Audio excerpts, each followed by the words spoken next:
for is partnership, collaborations, just be on the same table, not under the table, to discuss some of these opportunities and use it to develop Africa, whether anybody likes it or not. Africa is the next world power in anything, because the opportunities are there, the potentials are there. So it's only for us to use what is in Africa to develop Africa. That's why we want to come here today to rub minds, to see how we could actually manage it. Island has a strategy that is set up since, I think, 2001 to 2005. Being pioneered by the Department of Foreign Affairs through the Development Corporation and Africa Division, which is part of what they have as Africa Unit. The one-way traffic, it has to be done with the collaboration or partnership of Africans. So if there's a strategy to make Africa develop, I think we'll also be on a table to discuss all this.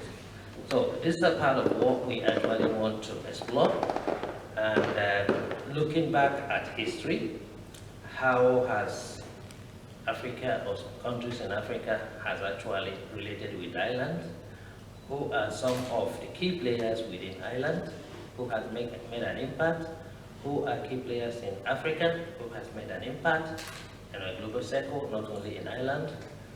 We know we have EU Africa. What are they doing? What are the relationships? Africa and EU have a relationship. Ireland and Africa has a relationship, because we have a celebration here, a business summit that is called Africa-Ireland Economic Summit. How has it fared? What have each of those partners benefited? Is there anything we can do differently? So the next one will be 2025. What are the two partners bringing on the table? Is it balanced? Is there any way, if it's not balanced, can it be balanced? So these are some of the things we, exploring. It's a discussion. A sense of lack of trust in them, if in the face of them having actually proven that they can do it. Look at what is happening with this new innovations that are coming up with so many of these women entrepreneurs are accused of having limited growth and reducing the number of capable workers in the formal labor market. Oh God.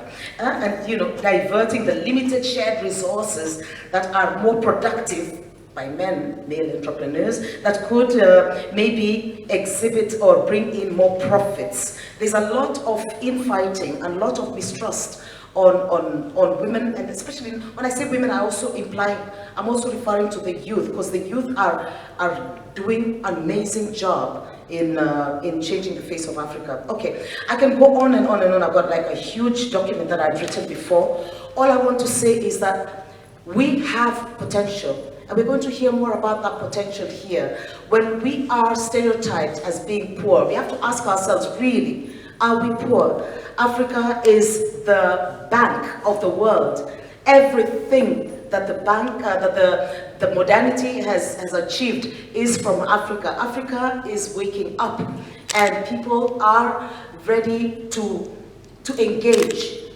There are a lot of diasporans who are also investing in Africa. Take an example of Akon, for example, who's done amazingly. I mean, for years we've had funding from the World Bank, we've had funding from the World Bank, from development funds that has gone. But up to today, is there anybody in this room who can say, oh yeah, this is the sustainable project that was initiated by the World Bank. This is the sustainable, it was initiated in the 70s, it's still going strong, and it's still nothing. Where's all that money gone? We don't know. And then you see diasporans going back. Akon has already lit up a whole city with electricity. We can say, ah yeah, that project, we can look at it. And I'm just picking that name because it's just in my head. But there are others who have proven that we can actually do it. Yesterday it was mentioned that the diasporans go back, they came back to Ireland, they rebuilt Ireland, and overall they do these things. Let us work together. Let us not be the second colonizers. People in the continent have got incredible ideas, you know, and they need for us to talk with them as peers and get us to, you know, to create projects that are sustainable, that are, you know, projects that are sustainable, durable, and that are going to generate more funds. We can do it, and we are going to hear a lot more of this being told to us. Okay, I stop there because there are people who are going to tell us incredible things later on today. Our next speaker, and I would like to invite Olusegun. Yeah, Professor. He's coming to enlighten. Excuse me, my eyes, my love. I'm so sorry. Excuse me. Here I go. I'm 60 years, and those eyes of mine. And then I forget to wear my glasses. That's also because of the 60 years. Just put it down to age. I apologize. I apologize. Coming here to represent the Queen, Mambo Katsi. I'm welcoming my sister, Kisheniwa, to come and speak on her behalf. And from this seat, from her, we will hear what the Queen would like to address to us. Thank you very much. I apologize. My name is Kisheniwa Agaji. I'm an artist, I'm an actress, and I'm also an activist in regards to Africa globally. So today, we're just going to look a little bit more. I'm actually speaking, on behalf of Mambo Katsi Emilia Aluko, who is the Queen in the Munuhotapa area of Zimbabwe, and she's a paramount queen in South Africa as well. And you will hear in her message that she has been here for over 40 years in Ireland. She's currently not here, she's at home in Zimbabwe, the two homes. So I'm bringing her message directly, and what she says is that Ireland and Africa have similar points of history, or her story if you want, and culture. And the British exploitation and abuse in Ireland is a comparable connection to Africa. And this connection is actually present in the DNA of Irish people, right? The iconic ginger curly hair is a keen example of that. She says, I have personal knowledge as the first black woman to own hair salons in Belfast, serving both black and white patrons. I have lived and worked here in Ireland for over 40 years, and I have seen the decline in Ireland's work ethic changing to a more British-centric model. In employment, for example, using immigrant people to do your dirty work. And it was the Irish people who were given the job of lynching black people in America. Young people today in Ireland place racism at the front of their mind. The difference in policing, for example, between Northern and Southern Ireland is huge. In Belfast, you can have a conversation with a police officer who is willing to hear. 50% of people who reported a racist incident included information about the negative psychological impact it had on them. And there isn't anything in Ireland to take care of that for them. There isn't a health system that addresses that for African people. explicit racist language was used in 51% of criminal incidents and 43% of discrimination cases. So the language issue, English, Celtic, African languages, Caribbean languages and tones and dialects and accents are being used abusively and exploited for brutality and violence. And yet in our culture, word sound is where the magic lies, sits. So you can imagine the conflict that is present with all that. Now, trade between island and African countries is actually at record levels, and of course it's growing.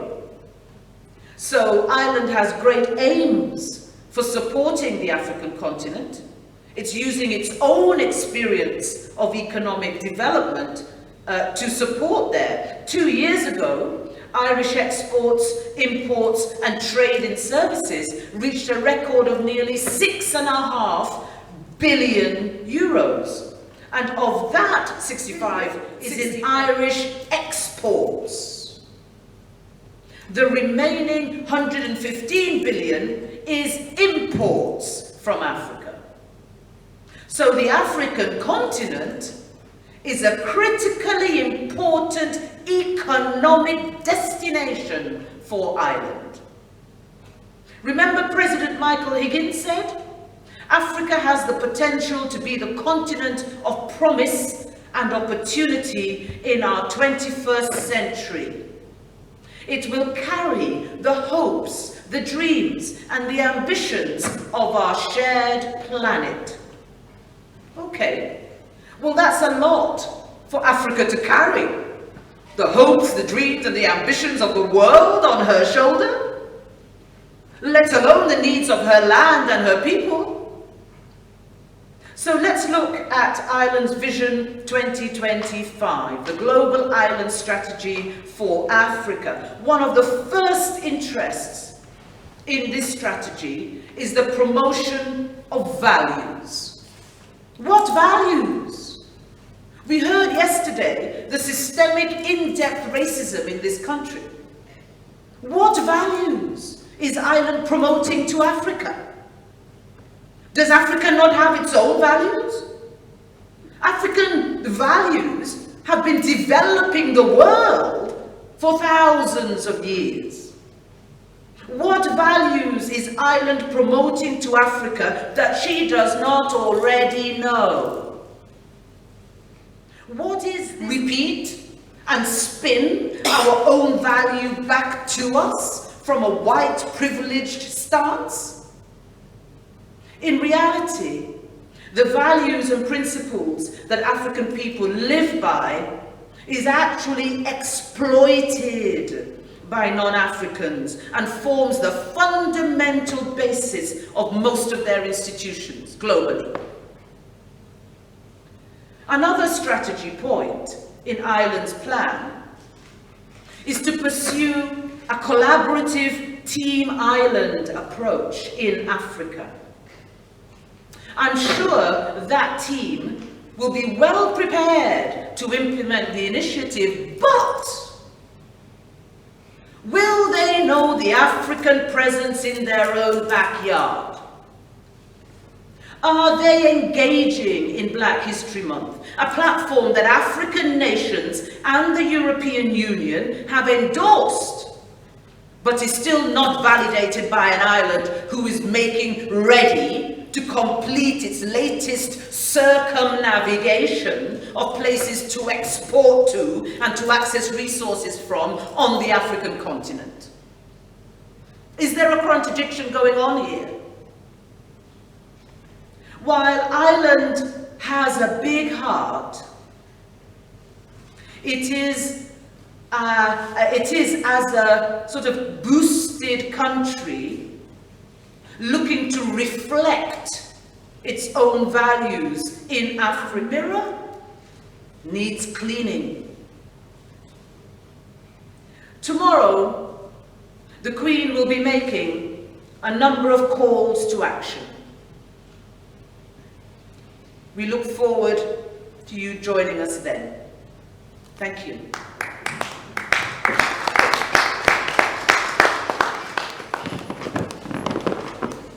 Thank you very much. I am awed, really, and I'm looking forward to tomorrow. Yeah, because we do need to hear this. We need to listen, hear, and be ready to talk about some of these uncomfortable facts, because it's from there that we will move on. You know, we cannot keep on. I mean, it's like a wound that is oozing, and we are using all this elastoplast to cover the wound. No, we're going to rip that elastoplast, and we are going to re-irrigate that wound, and then that's when we'll start healing. So let's not be. Somebody once told me, when you're pointing, was it with you? When you point and keep on saying, we're blaming them, we're blaming them, we're blaming them, you have to remember that there are more fingers pointing at you than the one that you're pointing. Somebody told me that yesterday. I was like, I'm going to use that because God, I hate pronouncing names wrong. It makes me so angry. But he's my brother. And I was so glad I met him. You practiced the name before coming on stage. Pardon? You practiced the name before coming on stage. No, I didn't practice anything. She didn't know she was coming on stage. I didn't even know I was coming on stage. I'm just, anyway, I'm here, and I admit when I make an error. And this is my brother. I met him on Saturday, and he impressed me. And perhaps I should just stop with the names and just say, my brother, sir, please come and give us your wise counsel. Come and talk to us. The best way to produce my name is people don't know. Nigerians won't call me. In South Africa, they call me Olu. Olu, and Olu is like it gives you power. I say, oh, like my Lord. So the best thing to say is Lulu. It is the same variant of Olu and Lulu. Yeah. In some language we don't have Olu, we have Ulu. Yeah. Ulu. Yeah. You get what I mean? It's like people say Umo here, Umoja. Yes. Yeah, you know Umoja. Yes. Because you get what I mean. My name is Nyan Chama, and I tell people who can't pronounce it, you can call me Chama. It's still part of my name, and it takes the core of it. We could have a whole lecture on names. But we are going to let you talk. I think I will shift.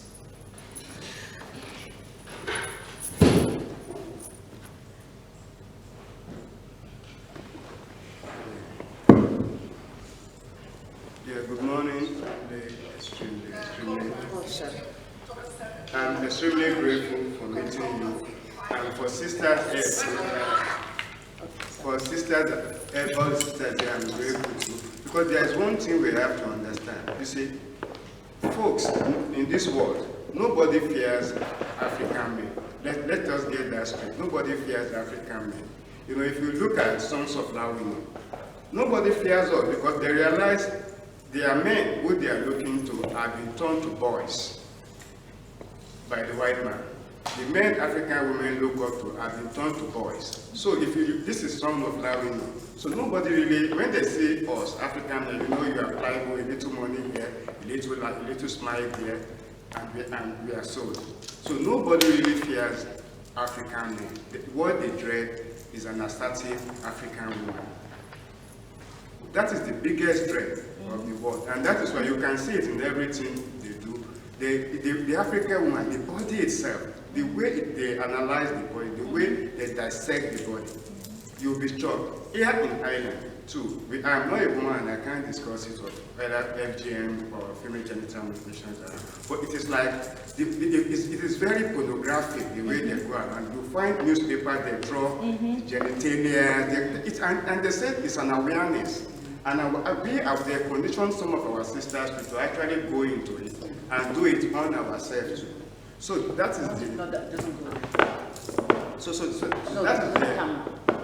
So that is the, if we look at where we are coming from, here we are trying to look at opportunities and potentials in Africa. First thing we have at the back of our mind is that Africa is not the fatherland. Africa is a motherland. And we don't have, nobody has a father tongue, we have a mother tongue. And look at all the religions in Africa, all the religions in the whole world. The highest in Africa, at the hierarchy of African religion is a woman. If you look at either any religion you are to approach certain oracle, you have to actually disguise as a woman. You can and look at even in the Christian religion, in the Islamic religion, the Pope, you cannot see the Pope in the trousers. The Pope will come in a gown. That means the proximity of or the extent of African womanhood to nature and to itself and to Africa. And that's why they call Africa the mother of humanity. So that is very important. So my respect to the woman first before I start talking. My topic today too is start with the woman. I'm talking about it's Alice Stafford Green, Roger Casement as a beacon for decolonized African studies globally and foundation for emancipatory African studies in Nigeria. And this is very important because you see, why I use this two women as a beacon, I will go back to it because the point is, and a decolonized African story, the point I'm trying to do is that for African to really decolonize and for us to study Africa, it has to be authentically and apologetically African. And this my African I will define for you. Because we are confusing Africa with a lot of things, which is not. So in this one, an intellectually decolonized Africa can only be one in which the continent will be the central place and will define the question to be asked and the answer to be sought in terms that are clearly rooted in Africa. We ask questions, when people say they study Africa, when they talk about Africa, we don't ask them, if there's a question, if you look at this, my boy, Peter Abraham, he used to ask one question, he said, what is it to you? You are studying Africa, you are talking about Africa. Then you must ask yourself, the people speaking about it, what is it to you? What is your own in it? So everybody speaks to Africa, everybody talking about development in Africa, everybody talk a lot about Africa. But is it in Africans' own interest? We have to ask, what is it to you? And for ourselves too, we've been so displaced that the way we study and the way we go about it too, we're more like, you can akin us to a parrot. You know, we just repeat what is said. We repeat, even for what we know ourselves, what we can say with our own eyes. That is why we are being discovered. That is why the river Niger is there forever until we swim in the river Niger. Then we say Mangopa discovered the Niger. And we repeat it to our children. You know, we repeat it to our children. We speak even our own languages. We name we have a name. We start calling ourselves blessing, patience. Even translating our own name into this English ourselves. When the man, what are you doing on the bed with my woman? Boom! He killed our father right in our face. He killed our father right in our face. This man, woman, that's why they say I don't want to say the all sexual assault against our mother. That's why the rape of Africa, yeah. When our father came in to see this man assaulting our mother, when he wanted to defend our mother, this man killed our father right in our face, right in our mother's eyes. We are 4 years old, children. You get what I mean? We don't understand anything. We started thinking, that is the difference between history and heritage. We started thinking this man who killed our father is our father. We learning his language, learning his way. Remember, we started learning what this guy said. This woman, by what he did to our father in front of us, and seeing this man assaulting her in front of us, the trauma, if God will not let us have the trauma, the woman just lost her mind. So she's sitting in the corner every day, speaking this language we know a lot because we are growing up from 4 years, 5 years old, following this, what the colonial libraries tell. That is our knowledge of ourselves now. So that is the history we are learning. As against heritage, which is the legacy of our father. This man is not your father. This is what your father left. that is why we are concerned about our collection in the museum. This is the evidence. This man, look at, I will take you to the grove, to look at the forest, you know, to see you what your father does. That is why, you see, if you give all of us men, if you give us money to see that this is the colonial archive. So we now, as new scholars, we are learning now to read the colonial archive against its grain. you know, taking it slowly, sifting it from our mouth. So as this pharmacon now comes from a Greek word, pharmacon, that the cure for a poison in anything is in the poison itself. You get what I mean? The answer, we have to learn how to sift this thing to find the cure in this colonial archive. It's not that we are not going to study. We just have to study with our own interest in mind and being conscious of the historical ideological genesis of our problem. You know, this rape of Africa, our source of knowledge. And but this again allows us to do what we call a Sankofa. Sankofa is to look back, to look forward. That is the importance of history. You know, and that bird, and it is the symbolic way to study Africa. It's a bird, it's a Ghanaian bird, it's a Ghanaian word. You know, and one thing about the Ghanaian word too, which we have lost, people say we don't write, we don't have knowledge.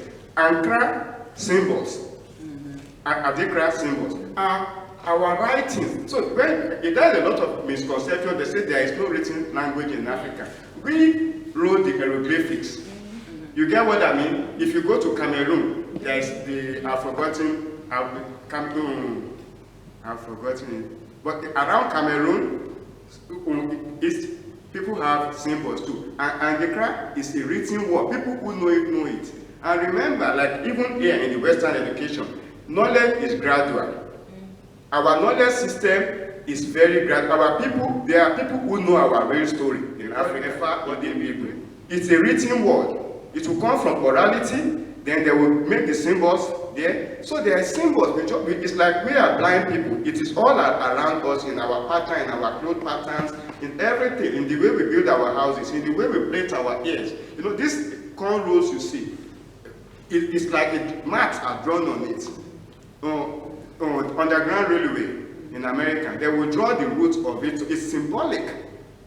Even this cornrow we look. So we just refuse to know what is in front of us. So that is the real theoretical something I want to, historical ideological genesis, the source of our problem, and to realize that, to know the concept of pharmacon, you know, like the cure for our problem lies in the colonial archive, as I will explain here, and Sankofa, and that is why I choose Alistair Green and Roger Kisner. I will discuss who Alistair Green is later. And before I do that, this is my main thesis of this talk. The main thesis of this, my study, is that Alistair Green is a beacon. A beacon is something that points in a direction. You know, it's like a lighthouse. It points to a direction. You know, it's a beacon for the colonization of African studies, because a pivotal role in the formation of African society led us back to the historical ideological origin of African studies through our contact with Edward W. Blyden. Edward W. B. Blyden, which I will discuss again, is also that Roger studied, because his Congo report is a template for what a decolonized emancipation African studies should be, how to arrive at the methodology and what it should do, fundamental objective, social justice. I will end with this thesis, but I will just go through it. Can you just make it a bit larger, just at the bottom? Just make it a bit larger. Can you express that? I can share the slide with you. Yeah, thank you. I will share it. That's right. And then that is the thesis of it. And then this is very important, the notion of African. You see, and all of us are here. Every time we talk of Africa, we equate it with black, with my brother who speaks my language, with geography. But not all Africans are black. And not all blacks are Africans. Not everybody who is living in Africa is African. And not everybody outside Africa is African. Like Nkrumah said, you are African, not because you are born in Africa, but because African is born in. So even if you are born in Jamaica, if you are born in Ireland, if you are born anywhere, you still remain African. And we Africans, we're doing something, I myself am guilty of it. Only we have children in other places and make their children citizens of their country. If a Japanese has a child here, he takes his child to the Japanese embassy to be registered and become a Japanese. He will never let say you're Japanese or Irish. Americans don't do that. The Belgians don't do that. The English don't do that. Anywhere they are born, they remain who they are. Do you think if the British have a child in Nigeria, he go and apply for a Nigerian passport for his child? Do you think they do that? We do that, and we actually aspire to it. It's an aspiration. We pray for it to become other than we are. Nobody does it. Even Turkey don't do it. That is why when election is being held in Turkey, Erdogan goes to Germany to campaign. Now we are, all of us are Irish now. All of us are him. Only we do this kind of things. What? But only us does this, and we think we are advancing, but we are slowly killing ourselves. We become like a fox who is sucking his blood and think he's feeding himself. You know, that is the fox, because he's used to blood. He cut his tongue and starts sucking the blood till he dies. We are going to be extinct with this kind of opportunistic we are carrying around. That is very so, and for you to be African in scholarship, and that is, I'm going back to Roger Casement, to be African in scholarship, you don't need to be black, because half of us, people dealing with us on the continent are not ghosts, they are Africans like us. So in scholarship, to be African is a strategic ideological position. It's defined by commitment to the ethics of social justice for the historical injustice of racial dehumanization of Africa. So that is why you find people like Roger Casement is African. Another guy you can, Martin Bernard, who wrote the Black Antenna, is African. Because Martin Bernard said he is committed to reducing the arrogance of Europeans. If you study Roger Casement properly, he is committed more than anybody to human rights process, started with Roger Casement, which I will come back to later. And you can see Roger Casement has just been acknowledged in Ireland. If you go to Dunleary, there's a new statue of Roger Casement there at the harbour. If you go to the Glasnevin Cemetery, it was buried in London, it was brought back here. So, and I'm going to conclude on Roger Casement Africanism. So this notion of our African, we have to look at it clearly. We can see among ourselves, look, if you've never even been to anywhere but Ireland, you can see how we are selling ourselves. There are thousands of African organizations. Most of them are European in concept, in aspiration. You get what I mean? And it goes back to one fundamental problem of slavery in Africa. You know, people before we started selling ourselves, they say we sold ourselves. You remember how reluctant we had to sell even our cows. You were reluctant to sell your cow because it gives you milk. But the first person that started selling us were those people. They killed the original people. Those were the first people they enslaved. That is why African religion is more prominent overseas, in Brazil, in Cuba, where they moved the slave first. Because those are the people that actually tried to resist. That is why you see that before slavery become proponent, say in a place like Lagos, they have to come in and move Akintoye, then Kosoko came. You know, then slavery came, everything came, because people resisted. You get, people resist, and the slavery is said, but we have not asked the question. The same people selling us are the same people still selling us now. You know, Tipu in Yansaland is there. It still have family now. The Tinumbus are still there. What do we know Tinubu for? Tinubu is known as a woman who has numerous slaves. You get what I mean? Likewise, people in Benin Republic. So with the lineage of people selling us are the same people still selling, because they stopped selling us. They were people then started selling palm oil. They are now the people who is the head of multinational on the continent. So we have to interrogate this our Africanness. You know, and because if a thief come and rob the house, somebody must be opening the window. And if we never really ask ourselves, who actually is opening this window for the thief? And we just bury this down. We never spoke about it. But we have to interrogate among ourselves, and we have to stop this sentimental of saying, this is Africa because he's black. This is something, because there are more Europeans who are on our side, who died for us, as I will show with the record of Alistair Green, who died for us, who are actually more committed. You know what Alistair Green said about it? The book is there. Go to National Library of Ireland, Google it, Alistair Green, and go and read what he said about us. He said, the day you will see an assertive African He said, when are we going to stand on? This is 1800. This woman, Aristotle, again, I will tell you a story when I come to. So our notion of African has to be interrogated, and we have to stop it being a question of color, being a question of geography, but we have to look at it as an strategic ideological position. Everybody, anybody committed to the social justice for racial humanization can be African. It's a strategic position. It's not defined by color or anything. That is why I'm bringing in this notion of, which I will come to, Roger Casement notion of Africa.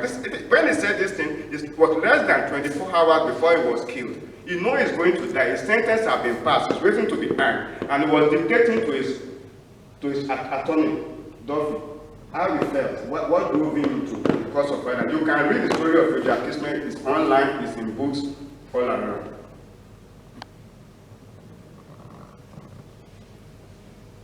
Then I moved to Alistair Green. It's the Alistair Green reputation in on our work on Irish history and committed to Irish nationalism, opposition to British colonial policy in Africa during the Boer Wars, and our support for Roger Casement and E.D. Moret Congo Reform Movement, and during his trial after the 1916 Easter Rising. Although she only visited St. Helena, which is not actually the continent of Africa, Aristotle Green's interest and commitment to African study was intertwined with a strong Irish nationalism, was developed through her friendship with Mary Kingsley, which I will discuss next. You see, Aristotle Green, if you walk down here, 90 Stephen Green Street, that is where she died. She was in London. You know, she lived in London. Her husband is an historian. Green is a big historian. She married Green, and the marriage ended shortly because Green died, and she became an historian on her own. She is the first person that promoted Irish language. So because remember, both of these two people, if you study Irish history, before they went into politics, they went into cultural nationalism, Gaelic language, GAA. So they understand, and this is what's culturally up. To say we are losing our language, we are losing our culture, we are not English. You get what Aristotle Green was pivotal to this. She was in London, and she was a very connected woman. You know, her house became a salon today. She lived in Kensington. If you know Kensington and the British Parliament, you know it's not far. So the high and low of colonialism revolve around our house. We don't know that John Oates is a person. John Oates is a person. I have the archive of John Oates. That John Oates we see in Nigeria is a person who is a businessman. UAC, those are normal people. You get what I mean? These are just people who hang around Aristotle Green house. And why? And moreover, which I will come to, the biggest person that hangs around her house, and this is the woman, Aristotle Green, that formed the African Society, that then become African Studies. And this is the first people, when they started the African Society, they deem it as a sympathetic study of Africa. And at the very beginning, it was anti-colonial. But Aristotle Green was influenced by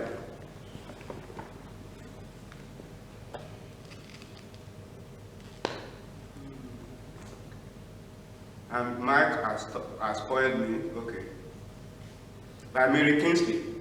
You see, Mary Kingsley is a secular saint. So she's an imperialist. She traveled all, you can go, this is why I say the phone is important. She traveled all over Africa, and she wrote very, very beautiful books. She's the first sympathetic scholar of Africa. You get what I mean? And this is what she said. You can't destroy people's culture, you can't destroy people's identity, they must maintain their culture. Say the moment that family.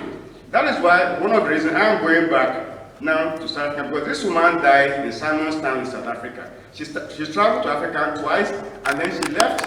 When the Anglo-Boer War came, she left from England to go back to Africa. And one beautiful letter, which I will come to, she wrote a letter off the ship to Edward Blyden. Edward Blyden, which I will come to later, all this scholarship we are doing about African studies, Pan-Africanism, you find Nkrumah, you find Marcus Garvey, you find W.B. Du Bois. This is who they follow Edward Blyden, but let me do Mary Kingsley first. She died in Cape Town, traveled extensively in Africa, and produced a vivid, sympathetic study of African life. The African Society, which was the foundation of African study in the UK, was founded in 1901 in her honor. And remember, 1900 is the first Pan-Africanist Congress in London. 1900. So this is what we call the sociology of knowledge. So when we just thought we came here, around 1900, African Pan-African Congress in London was involving Du Bois and Sylvester Williams. These are the people Aristotle Green was hanging with. Remember, Aristotle, I will come back to Aristotle Green because she came back to Ireland in 1918 and a pivotal role in the 1916 rising. And then this is what is very, very important. We are having Black History Month. You can see, and this is what she does, what she wanted to think black. Imagine a Victorian, blonde, blue-eyed, white woman. Her aspiration is to think beautiful books. Is here, you can ask of it in the library, and you can go to the National Library of Ireland too. You can go to the British Library too. But then, our vision of African study was going to knowing what it is to think black, which allowed for studying African without prejudice. Just to see how we think ourselves, and she succeeded in doing this. And this is what Edward Blyden, which I will come to say again. But to think black, cui bono, that is Latin. What is good of learning to think black? Because the generality of people might have. This is an impractical thing. We do not want to think black, we want to utilize black. Because we are supposed to be, my sister has just been talking, and you can see it here too. If you don't take time, if you are not strong, if you can't be a shonin.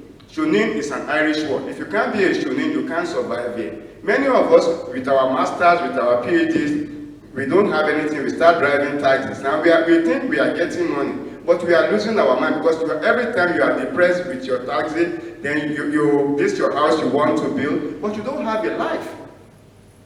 You know, though you have money, your soul is gone because you train as a nurse, you become a carer. You train as, just to eat. And what are you eating? It's cold. It's not anything super here. It's just miseducation that forced us to start dying in the Mediterranean to come here.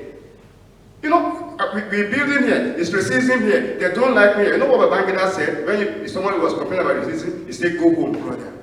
Stop complaining about racism and go home." What is it? They are killing us. The place we say they are killing us, it is where we come from. We did not die there. And then we are out of our whole family. We leave them there. We say Nigeria is tough.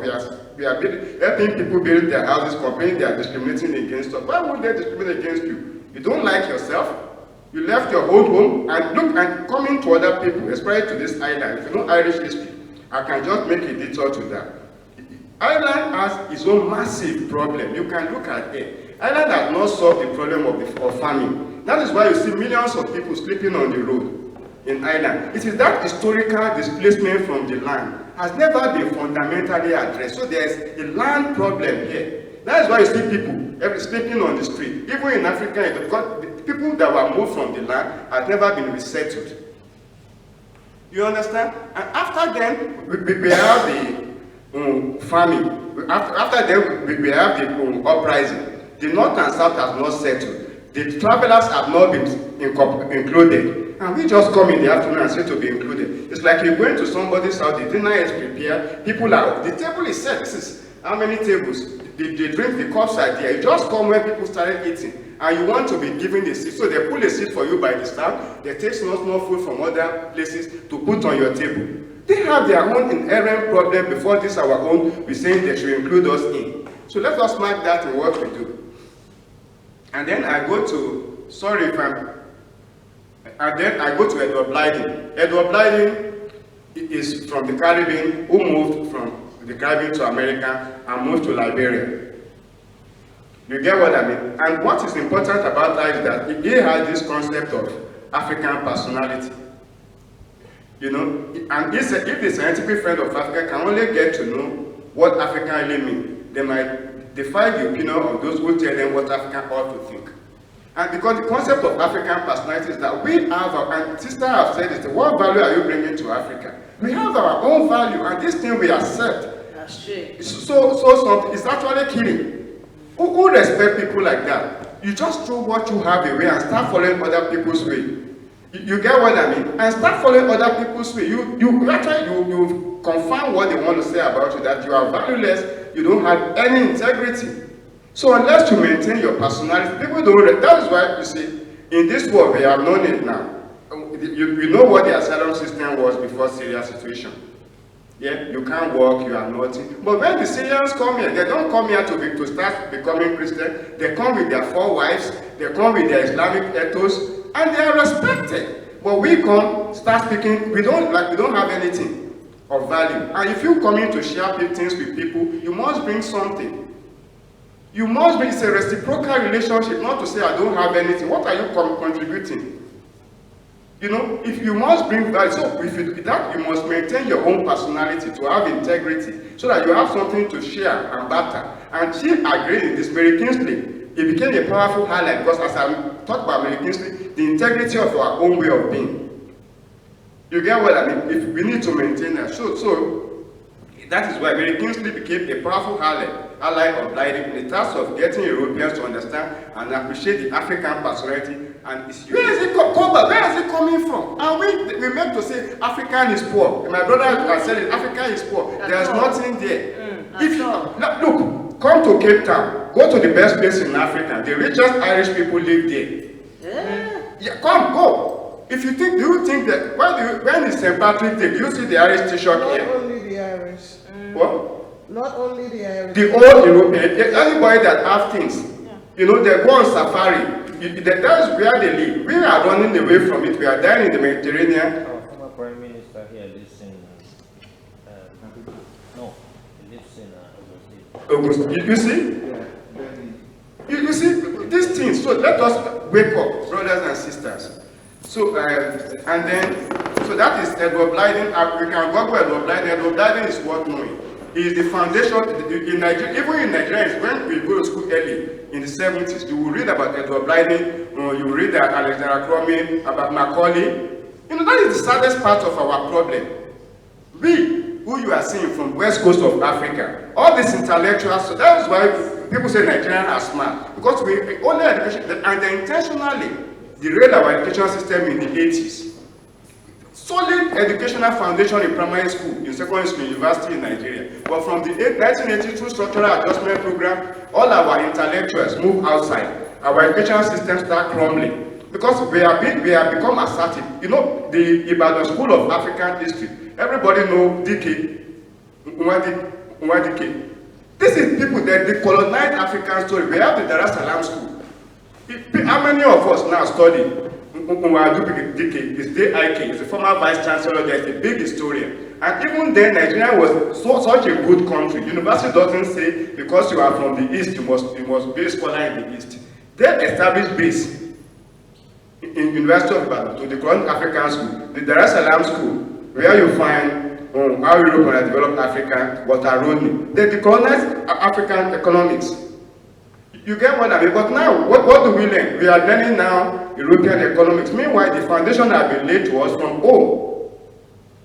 You see? And we say we are so Edward Blyden is worth studying. And why I say Alistair Green and Mary Kingsley are beacon to the colonization of Africa, because they pointed us back to Edward Blyden, which is the historical ideological genesis of African studies, and why the medicine of our poison, the colonization, is in the poison itself.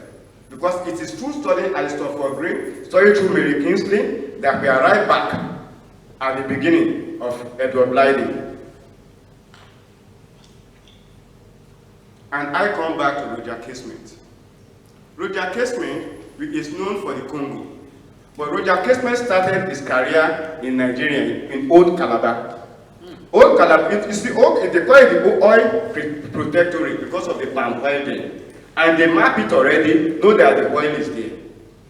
You get what I mean? And it is from Old Calabar, they're from the Royal Niger Company, that then incorporate north and south of Nigeria, beyond the Niger. So Nigeria is the oil. We are a business enterprise. That is why you see our not working. That's why continually they're turning us into like people with no head, and we don't have a head. You know, if you look at people who knows African history, that's why forever, for centuries, if we don't put a stop, this one will happen to our children. Because they know who we are, we don't know. You get, so that is, and this is my concept of African now. So Roger Casement went from Old Calabar, then he walked all around the continent, and his fame is that he saw the atrocities of the Congo. The Congo, see how big Congo is. Look at Belgium, look at Congo. Congo used to be a personal property of King Leopold. And then rubber was prominent, because then you find the bicycle, car just was starting. So rubber was very, very high. So you ask people to go and collect rubber. You get what I mean? So if you can't collect rubber, they cut your hand. So why do I say Roger Casement then? What did he do?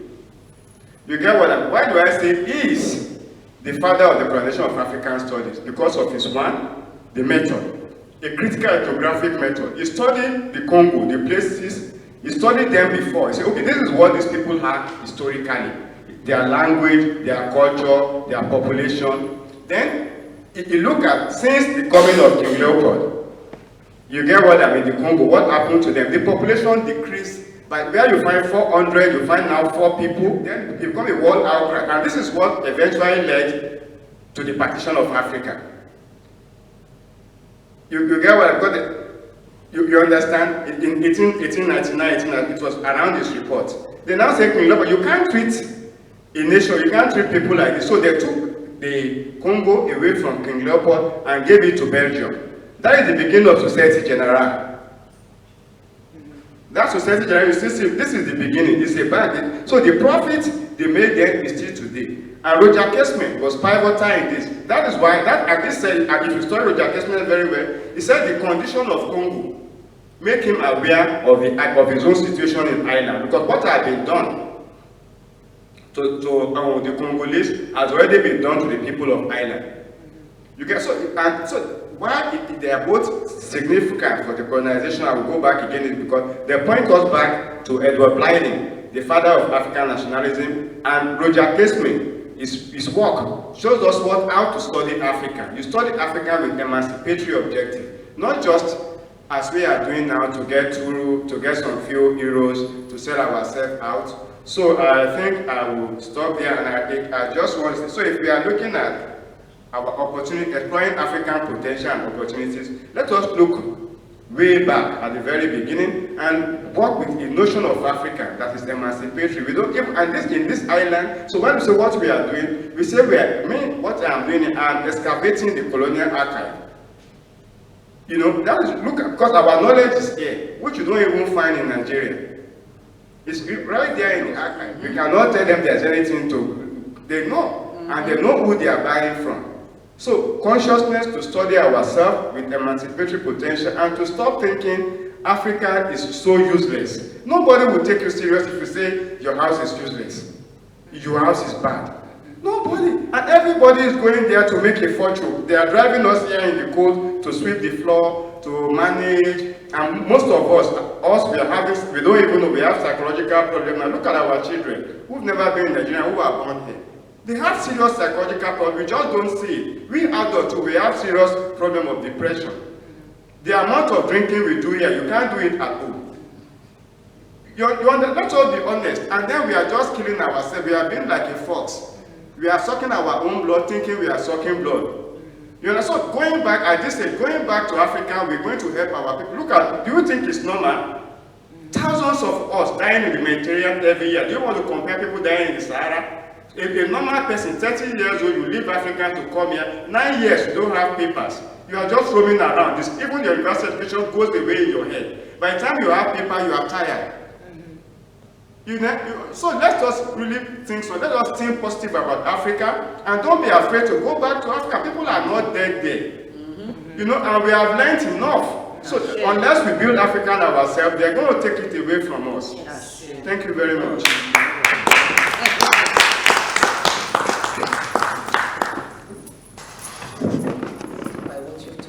Indeed, we need to unapologetically learn and relearn who we are.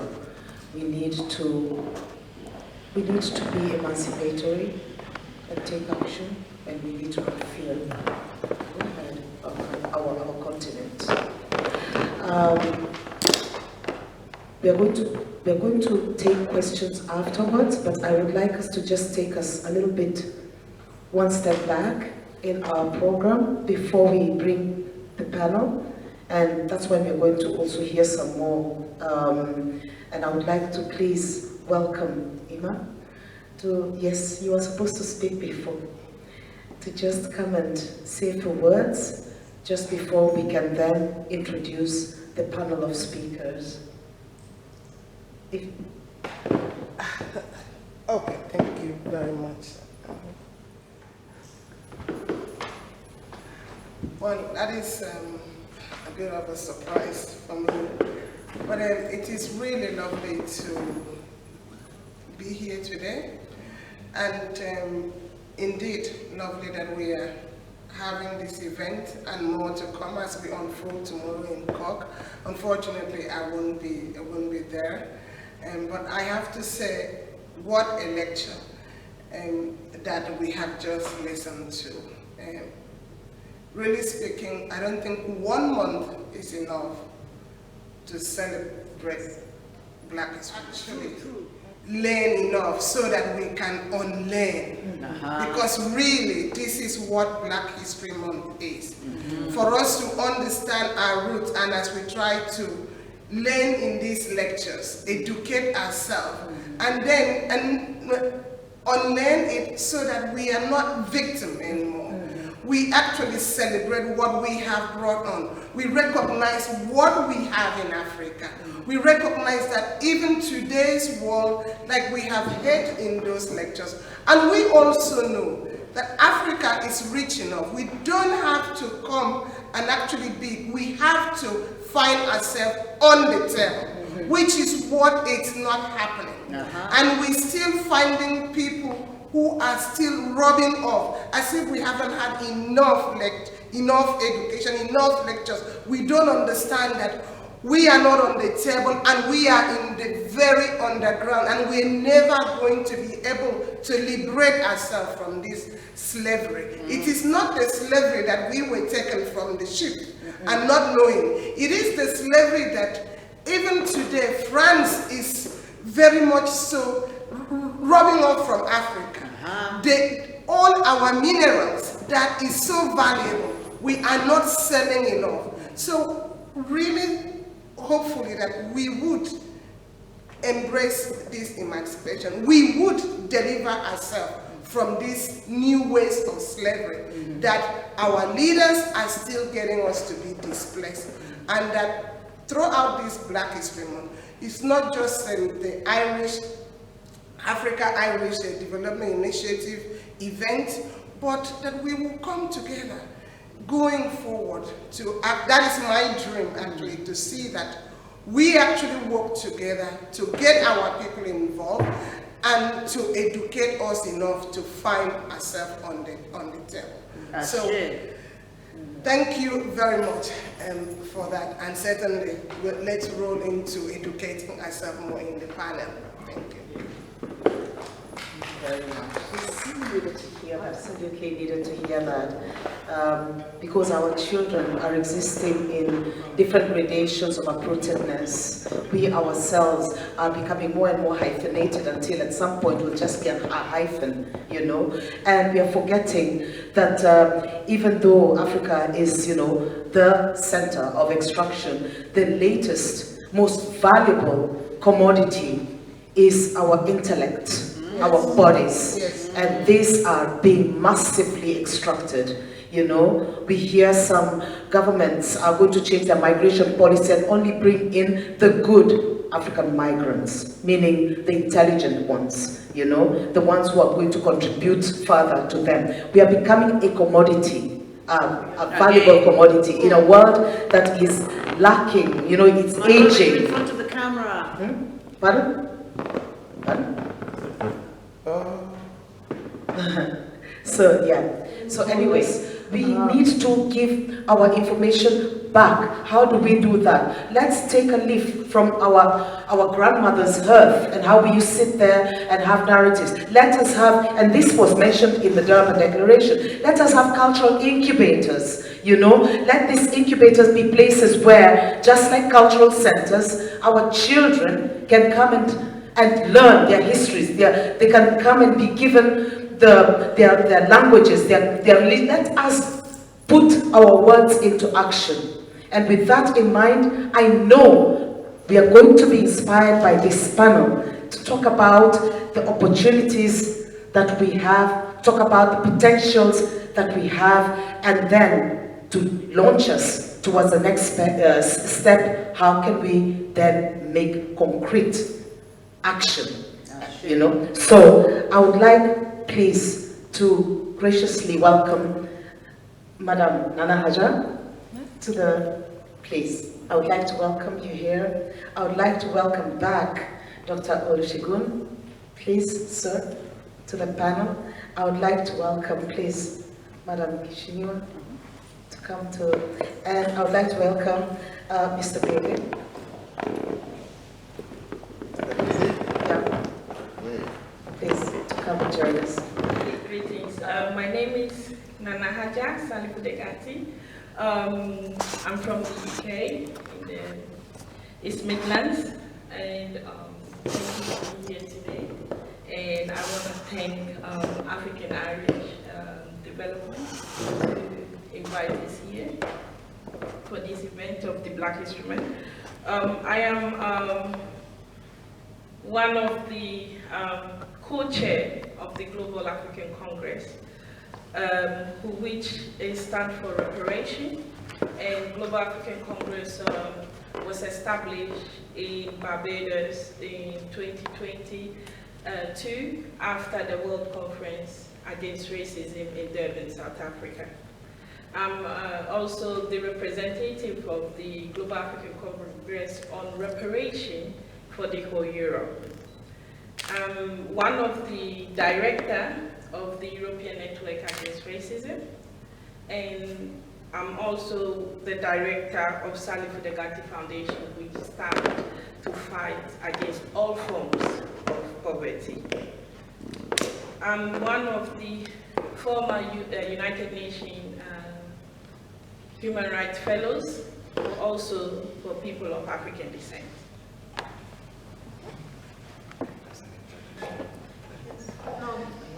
Two words about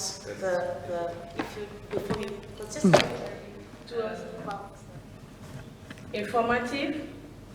It was also brilliant, and I think he needs to live long to continue, because we really need to dig deeper. And I agree with him that all the information are in all these archives, and we need to get the access, and we need to dig in those archives. But it's gonna take us centuries to do that. And they're gonna find a way to delay, to demotivate, but we are stronger, we have ambition, and I think we have humanity in us, and we can succeed. Thank you.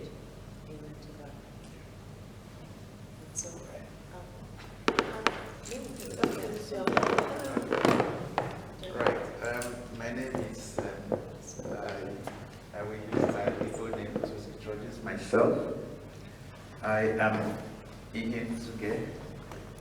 That means what you're looking for. Okay. And I am African, full-time, left and right, front and back, to the extent that I'm entitled to Irish passport, being father to Irish children. But I can tell you that I don't have an Irish passport deliberately, just because I'm African. So I didn't join this identity disconnection. I did, because this is me. Yeah. I have been elated by, the introduction goes on. I studied computer science as my first degree background, and I also have my second degree on geopolitics and the global economy from UCD. So that has given me an expanse of knowledge of what we are going through as Africans, especially from the aspect of geopolitics and the global economy, how we have been branded as the global south, third world, underdeveloped, all those kind of words. are used to identify us, those who do not actually belong, to the extent that they got information from my study there that Africa receives only 3% of foreign direct investments. The entire Africa receives only 3% of global FDI, and that is something to note about.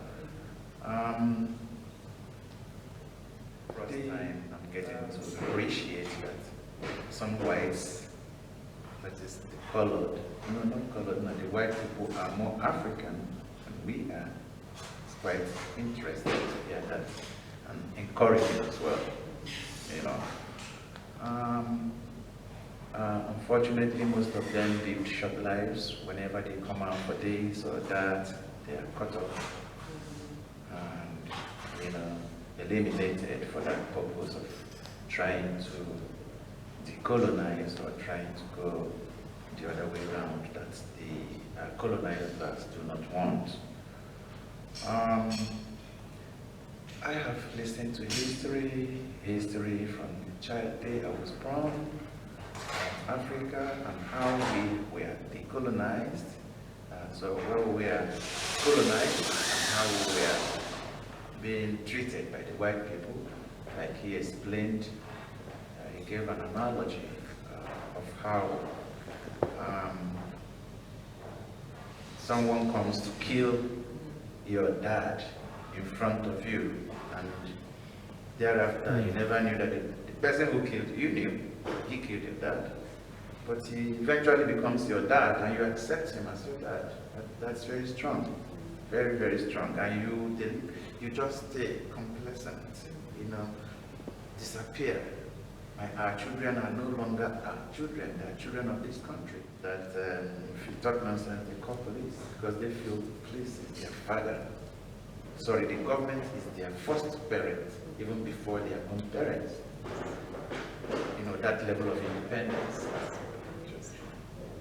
Okay, so on the larger note, I am for solution. What is the solution to solve this problem? That's what we're going to have. That's the conversation we are having now.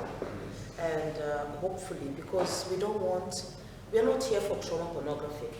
We are not here to just whine about, how much we're suffering. No, we're here to see how can we move towards solution, towards action.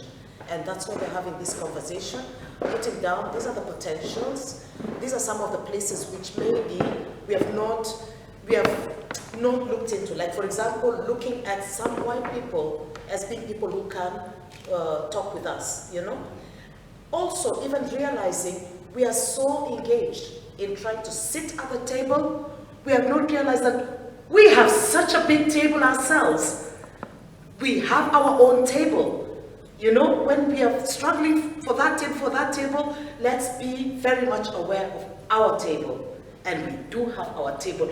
They will be dying to come and sit at our table. But we'll get into that, I'm sure. Let me hear what you have to say. Gosh, there was a lot in for white people to come and acknowledge us and for them to be in our space. That's not a solution that I'm particularly looking at. I'm looking for our children to be educated at home by their own history, so that families take responsibility for their education.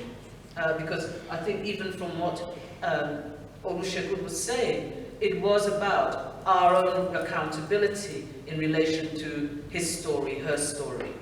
So people who are empathic with us, absolutely, we stand together in our bond as friends, as mutual people that have an understanding of world ethics that need to be addressed, because we know that racism is really a facade, it's a mask, it's something that is a tool that is proffered for the global people to address each other in, which is not historical, right? It's not the way the world behaved before. It's come in as an agenda tool of separation and apartheid. right? So our communication with other nations comes from a true place of we are in this world and this cosmos together equally, right? Not equally because we're equal to you and what you've done and your civilization. That's not what we're doing. However, having said that, the people that Olusegun mentioned, they were being equal to our civilization. And I think that's an important point to bear in mind. So the world being together is a great, and there isn't a black privilege and there isn't a white privilege in between us, right? These three aspects of forgetting self in the order, this is something we have to educate our children about when they go and get a degree or a PhD and they're going into learning. They cannot go in there and be so absorbed by the elements and the energies inside that space that they lose themselves within that. And some people, children are educated to go in and specifically lose themselves in the system, right? And the second one, the ones that are going in to learn about whatever their view is of us, be so knowledgeable in that view that then spin it back and repeat it back and it comes under strategic values. And somehow they become spokespeople because they can reiterate what the Western and the government and everybody else's dialogue or narrative is about us. And then they tell us that, and we receive that story, and we tell that to our children, and it's a mind-blowing nonsense. And then the third is what we have to work with, is learning, going into the space of learning from day one, from nursery. You're going into learning to emancipate yourself and your people. And by emancipating yourself, you're emancipating the nation that you know you belong to. Because by the time you're 3 or 4, you will know the environment and the people you belong to. And some of those people are aliens, even within your family. Having the European concept of functioning, having the European concept of existence, and then executing and implementing that policy in a European way for African purposes. That is the contradiction we have now to manage. These NGOs are not doing things the African way, they're doing it the European way. And everybody's talking Ubuntu. I have not heard of any NGO, from Oxfam to anybody else, doing Ubuntu the African way. We cannot come here and do Ubuntu in this country as in Ireland or UK or Germany and France and do Ubuntu. We have to do Germanic, French, English, Irish systems. But in Africa, we have to accept those systems because those are the people who bring it to us because of their identity. And they're not coming in to work with our identified self because they don't know us. And again, I think this is what Roger Casement in the end realized, and they shot him. They killed him. This is what the woman, Stopford Green, realized. And she didn't live long. Right? So all of these realizations of their own, they murder. They murder ours and they murder their own, who think like us. Because that sphere of vision and clarity, and dare I say, ancestral. Because what did Olusegun say? Things start to become black, black, black, black, black. But what happened in 1892? His Imperial Majesty's birth. Right? Forget not the spiritual and the role of religion, because here we had the descendant, direct and only that can articulate, of the Solomonic lineage. So lineage and heritage and all of that Africa stuff comes up. Right? Things are changing in the US around that time. Nation of Islam starts to become formulated. Where Islam before was something that was generic and people enjoyed. Nation of Islam came in and gave it an agenda. If you research Nation of Islam, and what's his name? Not Noble Juadri, the other one. Yeah. Right? So, some key things. This whole thing of, what is it, of Africa by the Pope, the wearing of the cloth. Right? Our own dress process is reflected in the highest forms of spiritual heights. The Pope, for all intents and purposes, is highest of all, and the hominy, and this one and that one, and they all went. Paul, before I let everyone kind of get into what they would like to say about our potentials and opportunities, would you like maybe to add on the basis of this on the panel? Then I'll get back to you also on your vision on potentials and opportunities. Thank you very much, and for me, very grateful for the opportunity, because for a lot of things we have to look at where we are. To look at the history of Royal Irish Academy itself is very old, and you can see the effort they went into actually building knowledge for themselves, so that for the other generation is a very serious place, and it's democratic now. You can see it's not far from their door, it's not far from the museum. So it's actually, hopefully, when we come to our own solution, we should look at that as a solution. So I recognize this thing, and I thank all of us to the organizer very much for the opportunity. You say, like a teacher learns while he teaches. You get what I mean? And it's the co-learning process. So there's a different education as what we call didactic, and there is a pedagogic, there's a dialogic one, which we are trying to do here, which I really appreciate. And I will start with the names. Thanks, Ajia, very much. You see, our knowledge, what we need to learn is deep. Like for instance, people imagine on the continent now, when we say Arabic language, people look at it like Islam. Arabic is different from Islam. And Arabic language is the beginning of philosophy and mathematics. Basically, what we know about Aristotle, Plato now, was what was translated from Arabic into Greek. So he brought the knowledge back to them. And you see, civilization we know here, as we know it in Europe, started with Andalusia. You get what in Spain. And now we go around and we say more. Our name is, the Moors are Africans. It means black till tomorrow. Even this, if you Moor Street here, it's just to show you the African presence here. And it's been a market historically from the beginning of Dublin, and it's still there. And Moors in Europe here, they are the ones that are closer now to people they call travelers, because they go around selling stuff and mending plates. You get what I mean? So we've been around for a very long time. Look at their original dressing, look at their regal, and they have knowledge. They are people who transfer knowledge around. So that is very important. And now we carry out. So, and again, on our African name, Kofi Annan became UN Secretary General without calling himself John Thomas. You get what I mean? He became. Barack Obama became president. You never say it's George Clinton. It's Barack Obama. So our African names too is like you killing yourself. You are even afraid to be called out. By the time when people call you African name, because it's like the spiritual part of it. It awakens you to life, but then it is killed in you.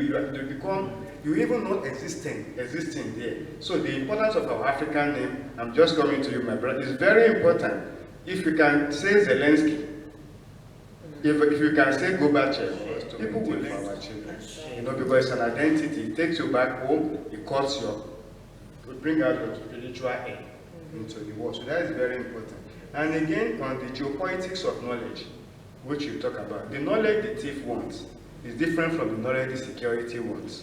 And it depends on your situation. The knowledge Irish are cultivating about Africa is different from the one who will cultivate.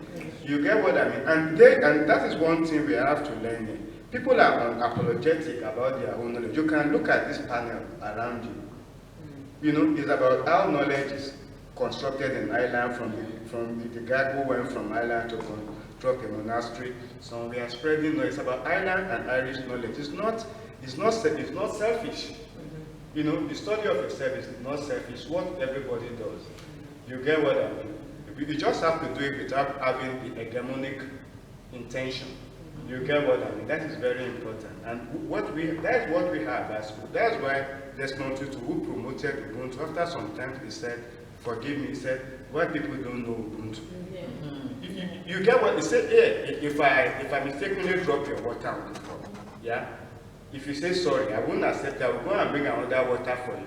But if folks, I mean, if they break your water on the floor, if you say sorry, don't mind, they don't mind, they just break it. But you expect them to say, I don't know my sister, I will give you your water back. They just walk away because you say you don't mind. You get, and it's different from different cultural understanding of situation. Okay, I'll quickly run. So I will come to what you said, Bushi, the solution later. And then you made a point there I just want to clarify. When I mentioned about Alistair Green and Roger Casement, it's not that I'm giving knowledge to them. We are in, this is an Irish context and we have to work from where we are. And it's mainly too because it is an hermeneutical way of doing things. We are in the story already. This is the double bind of our scholarship. If we just come from the exterior to it, people don't understand. So we look at what is in it. That at a point of contact. You see, when people like to find a solution into resolving our problem or solving our problem, whichever way comes first. From my personal note and experience, I'm 51 now. So at 51 years, I'm no longer a child.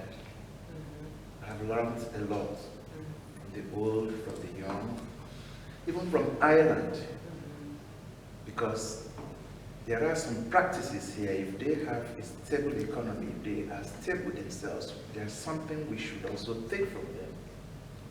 So when we combine both local and international experiences, take the good aspect of what they have, we can build. For instance, when I came into Ireland, the very first thing they did was to identify me. Then they began to monitor me. They evaluated my potentials. They provided me with welfare. They plan for you. They provide you with education and employment. They make you productive. They make you available to render services and to receive services. They reconcile your potentials, provide you with security, safety, and funding. We should learn things like that and take back home. I just mentioned 12 of them. This is the process. This is what goes on in this country. Now, what do we do for ourselves? What we do is we find ourselves as a people of different languages, ethnicity, and so on and so forth, which is supposed to be a beautiful thing. Diversity is supposed to be a beautiful, a wonderful thing. But unfortunately, we mismanage it. The mismanagement of diversity and our population is the crux of the matter. That is our problem. Because if we, at home, back home, can manage ourselves properly, as a force, one people, I am not sure that the enemy can with the Western people, they go on bed with them in order to either obliterate the other people, the rest of the people in the continent, or to be part, just to be like the white people. They align with them. A few people, less than a percentage, those are the people destroying Africa. The rest of Africans are people who know next to nothing. They are innocent.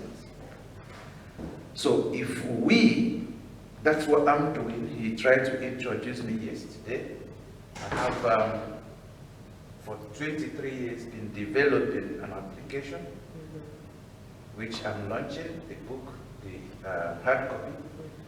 I call it iCode. We called it iCloud yesterday. iCode is Integrated Conducts of Development Equation. I removed democracy completely. Because what does democracy mean? Government, they say government of the people, by the people, for the people. But who are these people? Is it the people that are divided among themselves? Now, when you talk about democracy, they now coin it again, or have a slang they call the game of number. Come to Nigeria. If you come to Nigeria, in politics, because politics is the headline, you know, politics rules the rest, even though economy is supposed to be the bloodline of the heartbeat of development. Curious about Politics. your high code. It sounds absolutely fascinating. Can I invite Nana, please? Nana Haja, my sister, and tell us what you feel are our potentials, our opportunities, and perhaps your wise counsel on how we can further move on. Thank you very much. I am actually pleased to hear my brother speak, and I also would like to highlight that somebody who comes as Dr. gave his presentation mentioned, Dr. Olu said that a father, you think that is the father because that man came to rape the mother.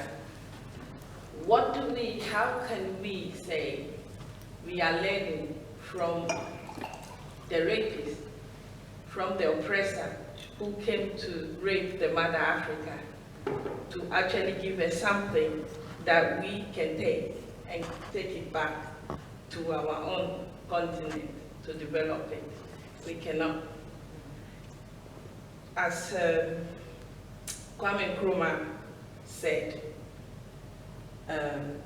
that Africa problem needs African solution. You came to Tuk, as he mentioned, really want to see us succeed. So all their strategies that they said they are putting in place or sitting with us and talking with us, are they really actually thinking about us, or it is only just their best interest? And I don't want to blame them, because they have to think about their interest. So I urge and I ask us all as Africans, what is our interest and what are we going to do about it? Thank you. Very, very powerful. Thank you. Very powerful question. We are running out of time. I'm going to let you talk, and then we'll pass the microphone for like an elevator pitch. 1, 2, 3, but I'll let you talk. Thank you so much. I think in just some of the things that are coming up and all about this poison, if you get poison, you need to know what the poison is, right? And what it's doing to the body. And that's the forensic that we need to enter, right? So it's not that we're looking to do what the oppressor has done and to copy that as the learning. The learning is, what did they do and what do we have to do to counteract that? Because if some of it was new and we hadn't experienced that before, we have to know about what they do. And that's the fundamentals of military as well, isn't it? So I don't fear the poison, right? Because it's poisonous in its action. Is to poison. Therefore, I want to observe the breakup that it does and what makes up that poison. What is the energy of that poison? Is it hate? Is it greed? Right? From an emotional perspective. But of course, it's physical. It's an attack. Because everything we've raised here, at some point, our children are going to say, well, why is Haiti paying it? Why are they writing the check every year? Why was Burkina Faso, Mali, and Niger writing a check to France every year for however many billions? Yeah. If they didn't want, they say, oh, we can't pay this. Look, our people are poor on the road. In this country, if you can't pay something, you pay £1 more if you can't pay your bill, isn't it? Otherwise, the bailiff will come. So why don't we get into debt management about this? Why? Because the West is going to collapse without that debt being paid. that is what we absolutely have to understand the implications of. Right? They don't owe us anything, but we owe them, and we don't have anything. All we've got is resources that they extract. We don't have the material, we don't have the machine that extracts. We don't take the oil and process it ourselves and sell it back as petrol. We don't do any of that. We just keep it raw. Right? So dig in our front yard, and we'll pay you to dig in our front yard, to take the stuff that is in our front yard that we need to eat from, but we'll give it to you because we owe you, and then we're going to pay you for taking it off us. And nobody is saying no. No African Union is saying no. No ECOWAS is saying no. No ECOSOC is saying no. No UN is saying no. No ECOBank. No Development Union. No, none of them are saying no. Everybody is into managing how we give money to the West for what they did 500 years ago. Really? I don't think we could pull that off with any bank or any lender, right, in the West. Nobody is going to let us behave like that. They will come and bailiff and take your television and take your stereo and take everything to get their money. But they can't do that in Africa because France can't bomb Niger for them charging $200 for uranium instead of 80 cents. We're in that process. We're in that change. We're there. We're there, we've entered it. We're already in. Right? We're already going forward. We're already taking out the weeds from our garden. Let us recognize that process and support each other in the process, even if it is uncomfortable by the way that it's being done. We have to acknowledge that it's a different action that we're taking now. We're going forward from a different place. And let me pass this on, so that, because of time. I'm just going to be very brief. I thank you again. I'm just going to quickly do a SWOT analysis and say, look at our strength. Our strength is our history. We have ancient Egypt. So we have very, very strong history. That is our strength. And we need to study it. Our weakness is we lack self-confidence. Just that is too much for us. We lack it's too much. Everybody, they will tell you African, they don't look at people's face, they look down. We are not, we are not confident in our own conviction. That's our biggest weakness. And the opportunities we have is, we are now conscious, we are waking up. This is part of the awakening. We're working. People are talking, what is happening on the continent? This is what we are doing now. And our women, look here, what you are saying here, sisters, respect. Our women is our strength. Our mothers are strong.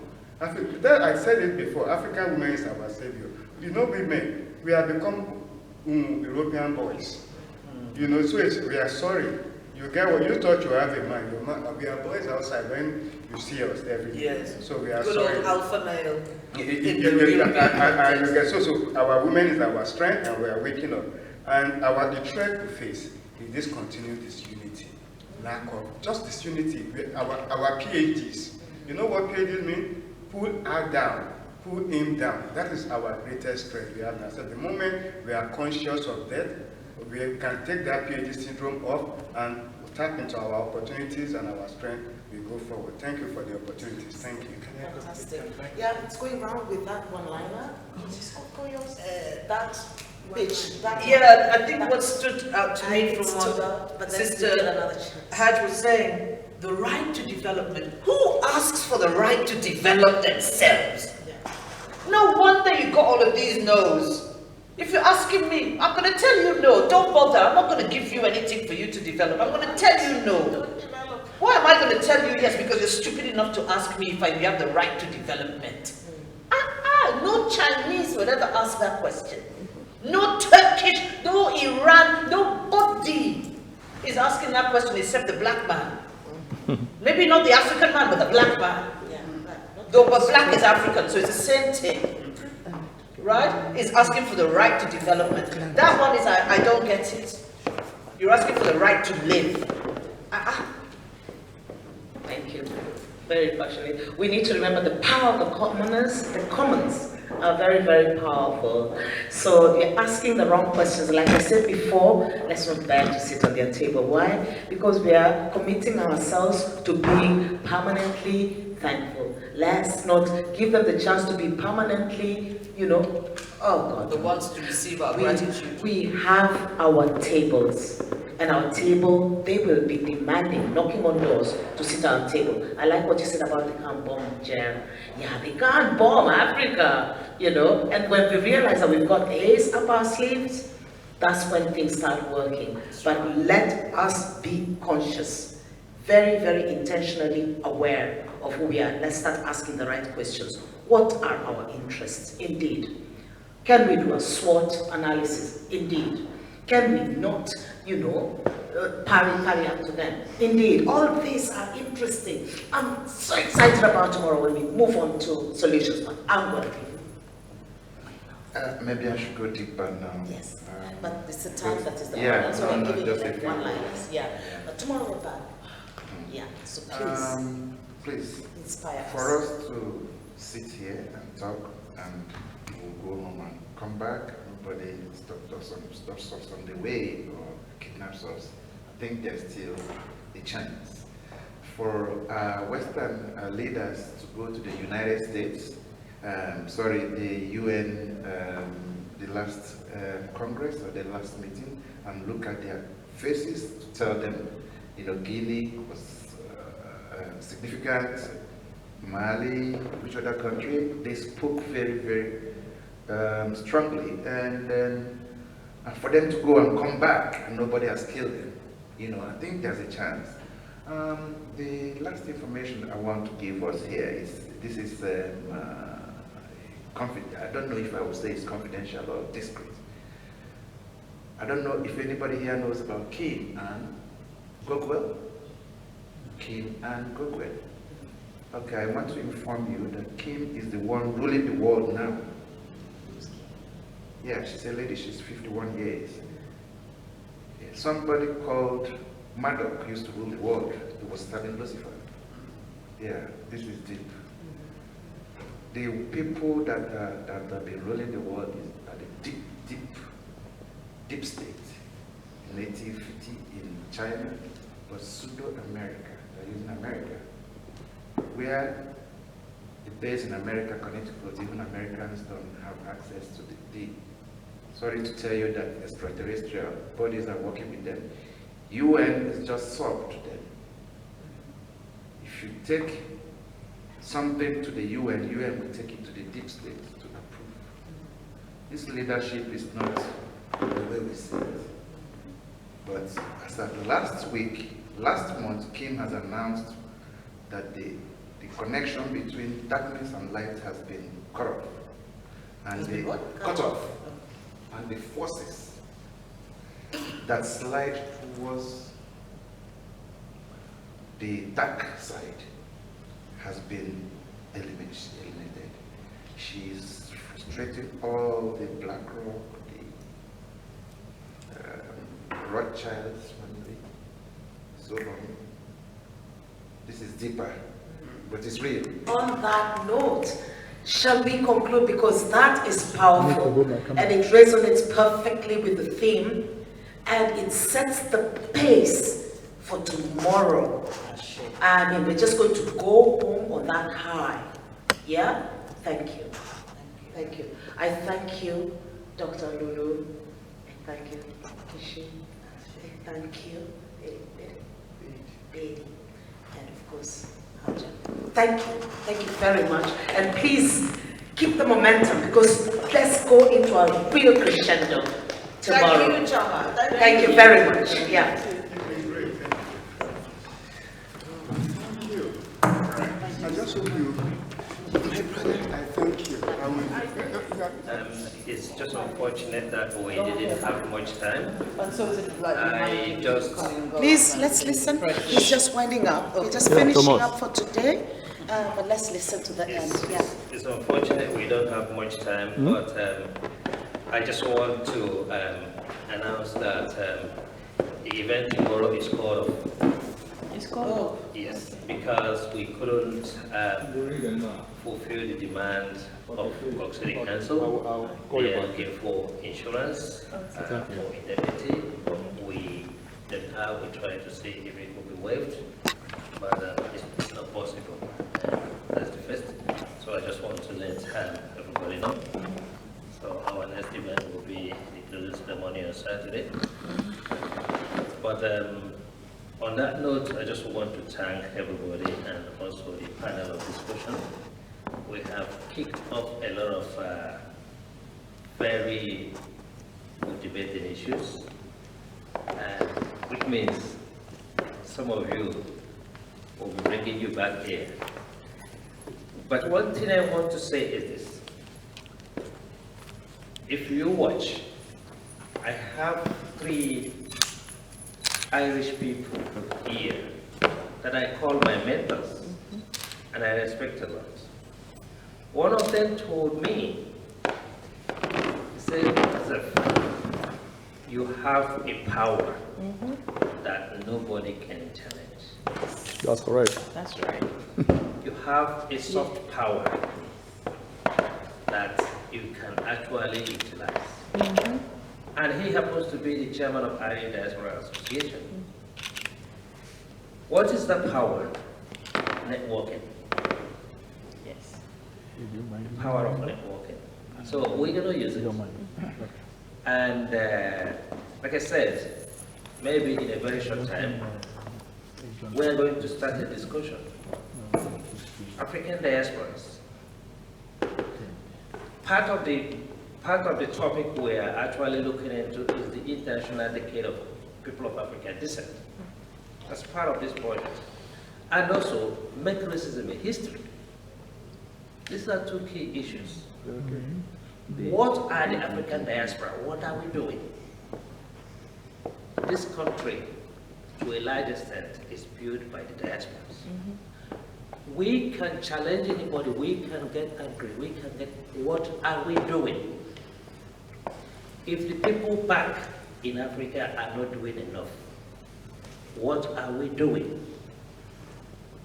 I know so many Irish politicians who are less than 40, but challenging the status quo and getting something out of it. What are we doing? AU is not working. ECOWAS is not working. Our countries are not working. What are we doing? I am actually going to Addis Ababa at the end of this month. I was there first week in September, and I challenge AU. You are doing an economic summit. There are 2 African diasporas in that summit. Where are your diasporas? How many of us are willing to go back home to start something? I know a lot of Irish people here, 18, 20 years, left UK, left America, left Australia, come back to Ireland and start something. Are we willing to do that? We're going to kick off a discussion and we'll bring most of us. Because you see, like somebody said, here now, 1 person ruling the world. In every country, it's not 100 people that make this decision that rules everybody. It's the president, the queen, makes decision, everybody follows. So why not we be in a second of that decision making? There is something that is called think tanks. Can we organize the African think tanks? Can we? Because we have all it takes. We have been educated, we have had experiences, professionally, expertise, otherwise, educationally. Can we organize our think tanks? Because that's what every culture is doing. On this note, I just want to thank all of you, because you have actually touched the beacon, and they're going to fly. So I want to thank NIV. NIV is actually working with an organization who is into helping immigrants, and the organization is in Cork, but she works with them in Dublin here. So Niamh, thank you for coming. And also extend, very lovely. The audience members, so thank you all. and extend my greetings to Jane. Okay, and Olusegun. Well, we have just started the journey. Okay. My brother, Roland, Dad, you know you're going to buy a 1-year Uber ticket. So, first time in Ireland, not the last time. Okay, and all the UK will have to go and do preparation to Africa. Right? If a young man of 30 years in Burkina Faso is saying, I put my life for my people, then what are we doing? So, thank you so much.